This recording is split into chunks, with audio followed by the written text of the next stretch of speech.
Oh, alalayan mo lang ako rito. Marcelino, pare. Baka diretso ospital ang tuloy mo niya pagkatapos ng tryout. Hoy, Tisoy! Marcelo, kaso ko to. Tama na.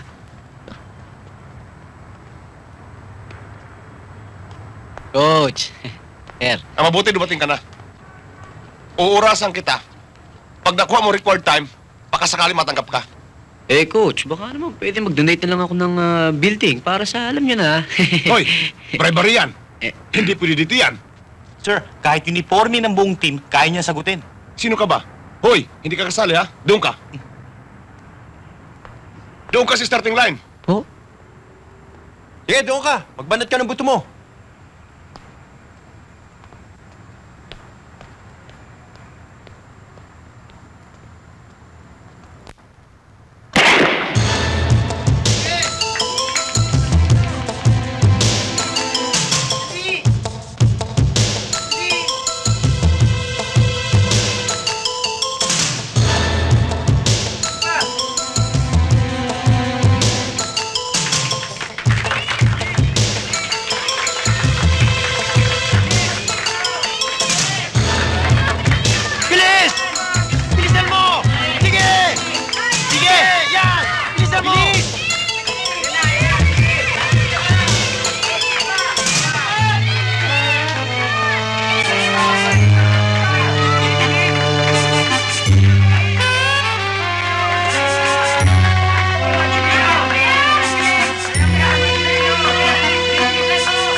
Pwede?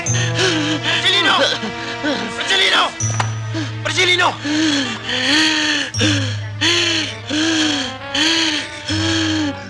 Kidlat, may sasabihin ako sa'yo. Ano yan? Ang ganda-ganda mo, bumigay ka na rin pala. Sino bumigay? Ikaw, bigay na bigay. Nalilitan ka sa kamao ko, no? Dakila. Duty free.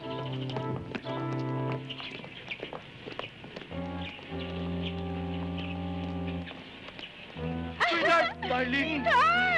Nainip ka ba? Gusto ka na? Lies. Ano yung kidlat? Lumayo ka nga sa akin. Yes. Punta mo si Padre Damian. Sabi mo gusto ko siya makausap. Sige na. Kidlat naman. Iba na lang utusan mo dyan. Alam mo naman, ito lang ang pagkakataon kong iparada sa buong bayan ng aking kagandahan. Pag hindi mo binabayan, sisipain kita. Alas.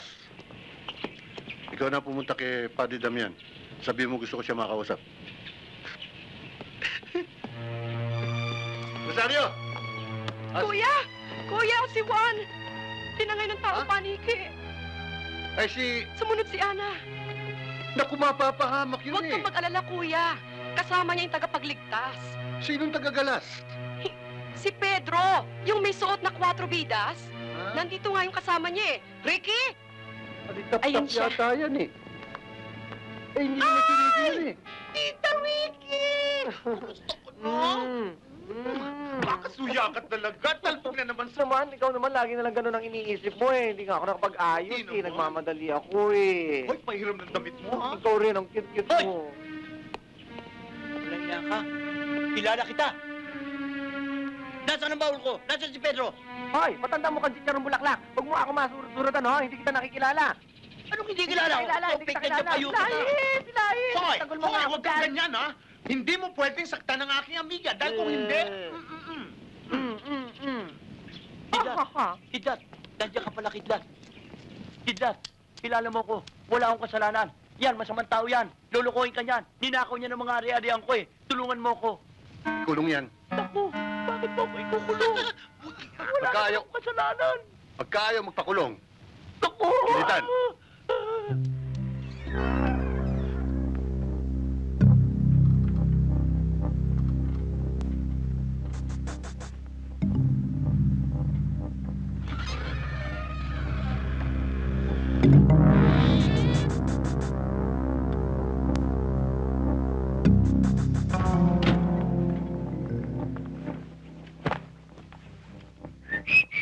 Teka. Ano ba sabi? Saan daw kwarto dadalhin yung inima? Dito nga yun.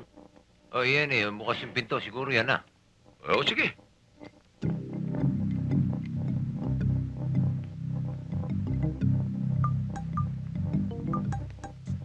Oh, yan nga. Eh, naka-ready na. Nakatuwad na yun.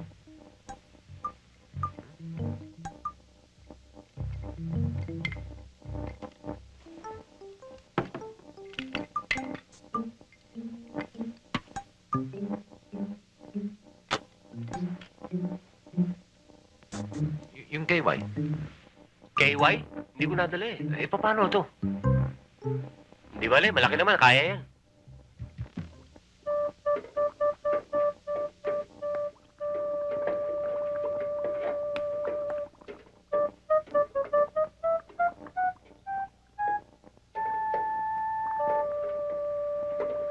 Yeah! Anong ginagawa mo rito? Nasaan yung 3 pisan mong mababait? Wala, may pinabili ako sa labas. Pagkakataon ko na ito. Pagkakataon saan? Pagkakataon ko na itong sabihin sa yung niloloob ng aking puso. Rose, sagutin mo lang ako, hindi ka na magtatrabaho ng ganyan. Bibigyan kita ng 10 katulong. Ba't ilan ba katulong niyo sa bahay? 24 lang. Ah, Rose, pakasalan mo ko, gagawin kitang ilaw ng aking tahanan. bakit wala kayong ilaw? Ba, meron naman. Yung pala naman eh. Ang ibig kong sabihin, ikaw ang gagawin ina ng aking tahanan. Kapag nagkaroon na tayong anak ibibigay ko sa'yo lahat ng magustuhan mo. Alam mo, Mr. Ting, mabait ka namang tao eh. Kaya lang kuminsan, wag mo kong aasarin. At hanap ka ng kaedad mo, ha?